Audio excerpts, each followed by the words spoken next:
हाँ बताइए।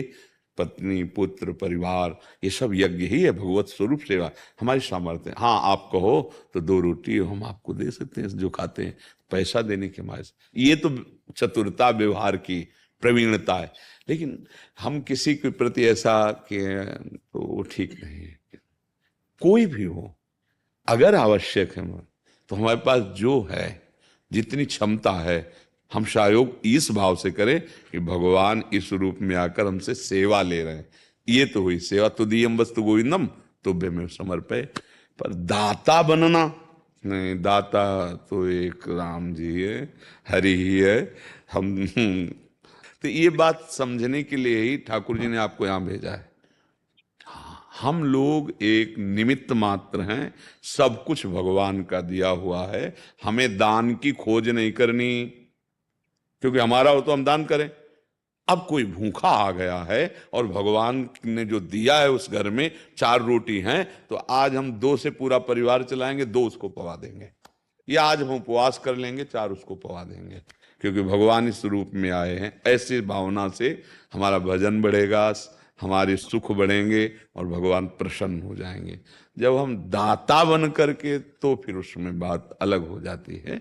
हम लोग दाता नहीं हैं, हम लोग दाता के हैं। समझ रहे ना? मुनीम को क्या, मालिक ने आदेश किया इसको 100 रुपया दे, 200 रुपया दे देते। हमारा क्या, मालिक तो श्री भगवान है, मुनीम हम है।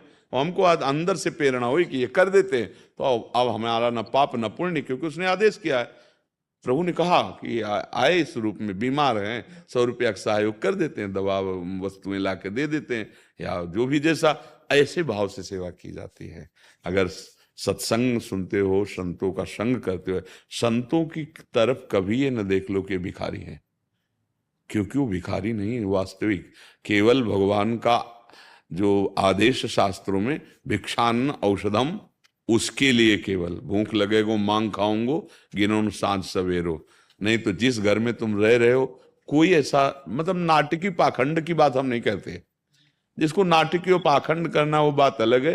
नहीं, जो संत मार्ग, जैसे घर से कोई निकलता तो होता ही है ना उसके भी घर में कुछ ना कुछ, ऐसे थोड़ी होता है भाई। तो अगर ये वस्तुएं उसे प्यारी होती तो अपने घर में रह के कमाता बढ़ाता वस्तु। वो भगवान के प्यार से निकला है। अब वो तुम्हारे दरवाजे एक रोटी के लिए इसीलिए खड़ा है। शास्त्र आज्ञा है कि प्राण पोषण करो अन्न के द्वारा। अन्न कैसा, भिक्षान्नम औषधम, मांग के, जिसे तुम्हारे अंदर अहंकार ना आवे, और चार घरों से चार रोटी लेके पाया, भजन किया, उनका भी मंगल हुआ अपना। उनको भिखारी ना समझे। अच्छा, संत कभी रुपया मांगेंगे नहीं। रुपया मांगना उनके जीवन में नहीं हो सकता। बात किसी भी लक्ष्य के लिए, दवाई के लिए, यज्ञ के लिए, भंडारे के लिए, जो भगवान का आश्रित है, ऐसे रुपया के लिए नहीं कर सकता। ये पक्की बात है, पक्की बात। भुगतें और दें न जाचहीं, वो आनंद में डूबे रहते हैं। बस प्राण पोषण के लिए जो भिक्षा भगवान भेज दें या मांग लें, अन्यथा नहीं।